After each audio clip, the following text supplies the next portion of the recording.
farming on the family farm with his wife and 3 teenage children. They currently milk 270 cows, freshing them seasonally. In March and April, they utilize grass pastures at the peak of their forage growth. Let's give Tom a hand. Well, thank you. One sentence, he summarized it all. Is there any questions? Just a little interesting story. I was at a Farm Bureau meeting the other day, and my son was sitting there with me, and happened to be a politician sitting there, and he started talking to my son. He's like, so son, you think your dad voted for me? He's like, well, I don't know. He's like, what do you know? And he's like, well, son says, we're dairy farmers. He's like, our cows graze. Do you know anything about that? He's like, well, I think I do. He's like, well, what's their manure look like? Politician says, well, it's kind of runny, isn't it? Well, yeah. He's like, but my daughter has horses, and they eat grass too. Do you know what their manure looks like? He's like, well, yeah, I've seen it on the roads from the Amish community. It's like those road apples. Well, that's right. He's like, she's also got goats though, and that looks, he's like, what's that look like? And the politician says, well, son, it looks like little chocolate-covered raisins. He's like, well, very good. He's like, now can you tell me, if they all eat the same thing, why does it all look different? He's like, oh, gee. He starts thinking about it. Politician says, well, I really don't know. Kid says, well, why should Dad vote for you? You don't know shit. So, anyway, that's kind of how I roll. I take a sense of humor with everything. Like I say, I'm from Michigan. We use our hand. I'm right in the middle, central Michigan, between Lansing and Grand Rapids. The slogan of our farm is, get high on milk, our cows are on grass. A little bit of history, my background. I have a 4-year degree from Michigan State. I took that out and into the world. Spent 2 years as a feed consultant. Didn't enjoy that, living off a commission, so I went back to the family farm for 2 years. Me and my brother fought with my dad, so for the betterment of the family, moved off the family farm, spent a couple years in the dairy industry as a herdsman on some larger dairy farms. Ended up coming back to the farm after a couple of years when my dad got fatally ill with cancer. I am the only one out of the 7 brothers and sisters that took over the family farm. So that's where I'm at today. I have a wife, Diane. We've been married for almost 21 years. She couldn't be with me here today. She had to stay back at the farm and take care of things up there, and along with an ailing father-in-law of mine. We've got a 20-year-old daughter, Cameron. She's currently enrolled at Michigan State and tackling the world by leaps and bounds in the dairy judging community. And I've got a daughter, Miriam, who's 17, and she's currently at Washington, D.C., competing in or taking in the Ag 4-H Summit. And then I've got a 15-year-old son, Michael. Yes, he's 15. Legally, he can't drive, but on the farm, we do just about anything we can get away with. So they've become a very valuable asset to the farm in recent years. So, as I said, I returned back to the family farm in spring of '99. We were milking about 120 cows. After about 2 years, I had expanded up to 170 cows with a 23,000-pound rolling herd average, which is by no means a slouch at that point, I'd like to think. But that winter, I incurred a Staph aureus mastitis outbreak that caused me to either lose or sell 40 cows in the herd. And I decided if I'm going to farm the next 30 years like this, I'm either going to go nuts, go crazy, or whatever. So with that, I adopted the managed intensive grazing principles that I had learned from my good friend Howard Straub down the road, and I haven't looked back. We started going seasonal, and we outwintered heifers as we grew the herd. And in 2008, we had an expansion to accommodate that growth, in which here in the aerial view, you can see, if I can get this pointer to work, and yeah, like I said, I can't see red. I'm colorblind. So at the top of the picture, there's a manure pit, holds about 1.5 million gallons of manure throughout the course of the year for the dairy operation. That's a valuable tool. We just put the fertilizer out on the field when we need it. We don't have to worry about daily haul or anything like that. So, and along with that, between the blue silos and that manure pit is a white roof. That's a 90-cow freestall barn we added on to accommodate the heifers in the winter months, so we wouldn't have to outwinter them anymore. And now, like any other farmer, we've gotten bigger, so that's full of milk cows most of the year too now. In the lower part, you can see there's a couple of bunkers across the road from the farm. One's full of corn silage, the other haylage. And in the far right, there's long rows of wrapped baleage. We do a lot of that. And then also, I don't know, yeah, I can't tell where that dot's at. There's a driveway going across the road from the farm. That's the cow lane, because half the time, the cows are going across the road to get to their pasture. It's a small dirt road, county road. About once a year, a car goes through the wires when the cows are waiting to come across, but not a big deal. They're pretty well trained, as the last gentleman said. They kind of know where they need to go, even if the wire breaks. So here I am today. I've been grazing for 17 years. We've expanded over the years to 275 cows with 170 replacements, 600 acres total that we own and operate, with the equivalent of 4 full-time people, that being one other full-time guy, my family, and some high school help, and General Motors retired help. Central Michigan, we can say GM, everyone knows what it is, but anyway. The breakdown is 220 acres are devoted to pasture, 100 acres to alfalfa, 200 acres to corn, 60 acres in soybeans, which I store those on the farm. We roast them, grind them, and feed them back to the milk cows as need be for their primary protein source. So pretty much everything we grow, we try and utilize in the cow. The wheat we grow, because every dairy farmer grows wheat for straw, along with the soybeans, I now round bale that stubble up too for bedding for the winter months. So when it comes to that 220 acres of pasture, down on the lower left, there's 70 acres that's devoted to the heifer pasture through the summer months. That's broke up into 8 quadrants, and I rotate them around as need be. They'll go out there after first cutting. I'll take the spring flush off and harvest it as either silage or baleage. And after that, then I'll bring the heifers out there and start grazing it.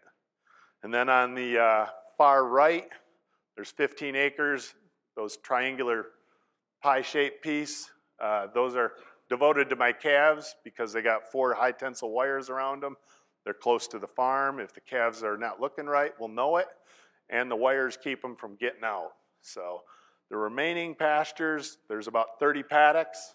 That's devoted to the milk cows. They're 3 to 4 acres in size, each one is. The cows will go out to 1 paddock during the day. I'll have a break wire in there, and they'll get half of it. And then we'll bring them back in for the afternoon milking, and we'll let them back out there at night. The break wire's gone. They get the whole 3 or 4 acre paddock. So with 30 paddocks, they're on a 30-day rotation. This past summer, it was so dry, they didn't even go out during the daytime in August till October, because it was, in 17 years, it was the most challenging year of grazing I had endured. But every year is different, and you seem to persevere. So, and as I said, with those pastures, they're all pretty well established at this point in my career, but if I need to renovate any of them, I'll put the milk cow or the dry cows out there this time of the year until May, just during the daytime hours, and let them calve out there, spread some of their manure for me. And then once I'm done planting all my crops in the spring, I'll go back to these paddocks and I will rip them up, and I'll either plant them to a short day corn silage, or I'll plant them to sorghum sedan grass so that the cows can graze them in the hot, dry summer months of the year. We'll get about 3 grazing passes off of it before we need to plow it back down and reseed it back to permanent pasture in the fall. As you can see on the right side of the picture there, before we get a frost in central Michigan, it'll be anywhere from 1 inch to 3-4 inches tall. And as long as you got good soil fertility, in my opinion, you can get away with that late of a grass establishment in the fall. I think the key to a lot of things you do on the farm comes down to soil health and how you manage that soil. So, and with the other pastures, I believe in good pasture management.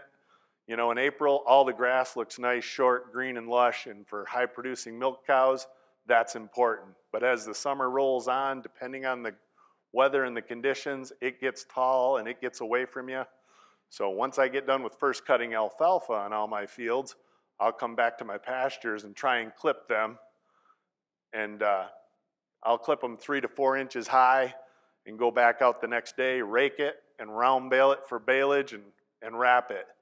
If there isn't that much there to clip and round bale, I'll actually clip it first and then go out there and graze it the next day, and that way they can disperse and eat some of that windrow on their own.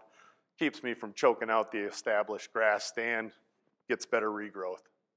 So that's in summary the pasture innovations of either seeding it to sorghum sedan grass or a short day corn silage and planting it back to a blend of grasses depending on the topography. If it's high and dry, it's orchard grass and tall fescue, 25 to 35 pounds. If it's low and wet, we'll put in perennial ryegrass because it'll handle the hot, dry days of summer. I put 6 pounds of alfalfa in there for the long-term legume. That's a typo. I only put in 2 or 3 pounds of Alice white clover and 1 pound of chicory. I love chicory. I get late maturing varieties from Barenberg. It doesn't bolt as easy. That leafy thing, it's got the energy of shell corn, but it's got the mineral package of a multi-mineral vitamin. I've been out there mowing hay on a hay field because I put it in my alfalfa, and I've seen deer pick their head up and they literally got a chicory leaf hanging out of their mouth. So if the deer think it's good, it must be good. And I like to plant twice in a crisscross pattern with my John Deere no-till drill because that's what I have because I'm kind of a row cropper too. So try and get a thick establishment right off the get-go. So, and I'll also fertilize it in the spring with a soil amendment from Midwestern Bioag of your NPK and your traces, along with some fertilization on my pastures in the fall of urea and ammonium sulfate, about 100 pounds the acre. So, when it comes to my 100 acres of alfalfa, first and fourth cutting come off as haylage and chopped and put in the bunk. Second and third, I will put up as baleage. Mow it one day, bale it the next. If I'm lucky, I can even do hay in a day and have even better quality feed. When it comes to seeding the alfalfa, I've come up with a plan that I like of spring seeding alfalfa, and those are the rates that I plant it at. The grass blend is something called Milkway from Barenberg. It's tall fescue and meadow fescue. And once again, I put that 1 pound of chicory into just about everything. So, and then a cover crop of triticale and cowpeas. And this is what it looks like 45 to 60 days later. It just looks really nice, awesome quality, 18 to 22% crude protein. You can feed that to milk cows or heifers, whatever you want. And it keeps out the weed competition too. So, when it comes to the corn that we grow, a little less than half will be for high moisture corn, put it up in our blue silos. The greater majority will be in corn silage, and that'll, whenever I can, double crop it. I'll put it in after a first cutting of alfalfa on an old hay field, plow it up, cover it with some of that manure, reseed it back to, or seed it to corn, and I don't need any fertilizer between the alfalfa roots and the manure.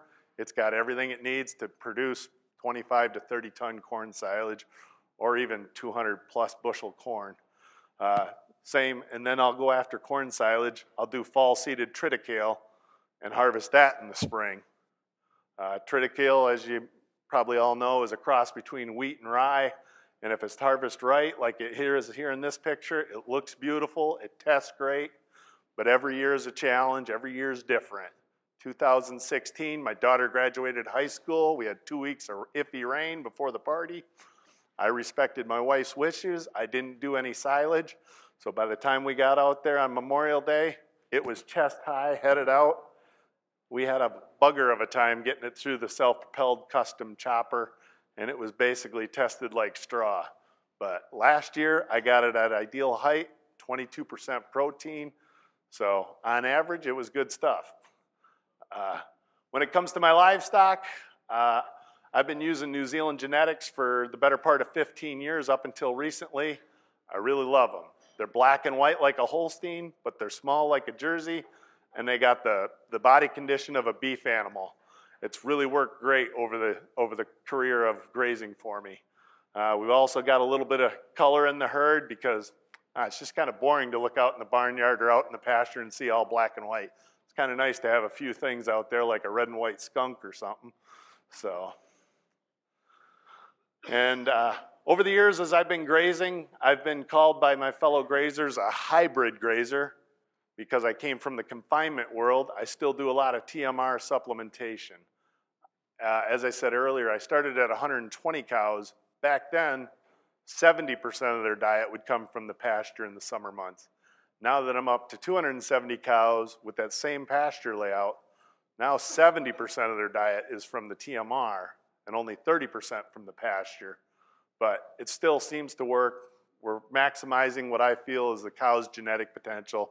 And here in the United States, where grain commodities are so cheap, it just makes sense to maximize that genetic potential at the cost of our concentrates. I also transitioned into seasonal grazing as I did this. So we calve everything in March through May. That way the grass production follows the milk production demands and potential of the cow. And you're dried off in the winter months, and if you need surplus feed, you can buy poor quality to keep a dry cow happy. So when it comes to calves, that's my wife's job, and my full-time guy, his wife's job to take care of calves. Women do a much better job with newborns than men do. So we put them into a group housing, feed them on a 10-nipple milk bar. As you can see in that picture, we put 3 hutches together, put 9 calves in there, and give them a 16 by 16 area. Keep them there for 2 months, start supplementing calf grain and dry hay. When that fills up, we put them into a transition barn that we modified to keep the newborns in for the first 2 months. It all seems to work good. We feed them raw milk twice a day, add a little bit of hot water to it so it's a little more palatable. Seems to work. And we also dehorn and vaccinate them at that point in their life. And once they're 2 months old, we load them up in the cattle trailer, drive out in the middle of the pasture, and we unload 5 at a time while we're sitting on the perimeter on quads, making sure they don't get out. It took me a long time to figure this out. For like 5 or 10 years, I would let all 20 of them out. What a frickin' rodeo. I mean, they get taught electricity in the hutches with the training wire, but they still got to learn their boundaries. Somebody's like, well, why don't you just let 3 or 4 out at a time? Oh, why didn't I think of that? So it's a lot easier now, but it took a while. So when it comes to my mature heifers, the breeding age ones, they'll go out to pasture in mid-April, and they will stay out there till late November. 2 years ago, they were out there till December 5th. This year, they were out there till November 25th, and they get nothing other than free choice mineral, and I move that in a little wagon every day. In past, as it says there, I used to outwinter them when I didn't have housing. Like I say, in the summer months, there's the running gear that I modified to feed free choice mineral, along with some fly rubs to keep the flies off of them. Soak that with permethrin and diesel fuel. I'm not organic, so I can do that. So, and then I just move it every day and check on them.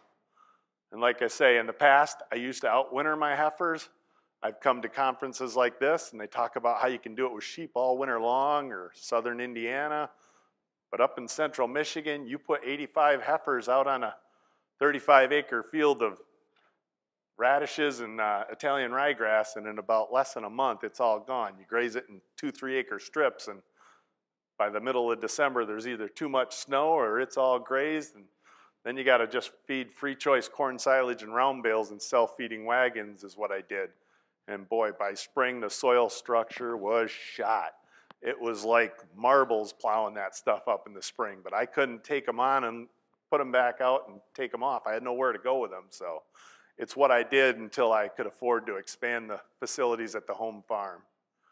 So some of the resources I've used over the years is attending grazing conferences and events like this. You get to meet new people and going to pasture walks, or as I'm trying to call them, farm forage tours, because when I said pasture walks to the secretary at the vet clinic, I think she thought I was going on a religious retreat. So, but that's where you can see ideas put into place. And I'm also part of a grassroots group, we call it, where we compare our financials annually this time of the year through the Cornell program. And also we'll meet on other individual farms throughout the year to analyze their farm and quote unquote put them in a hot seat and see what they could do better or why they're doing what they're doing. But that's been a valuable resource for me on the economic side to see what I can do to make myself more profitable.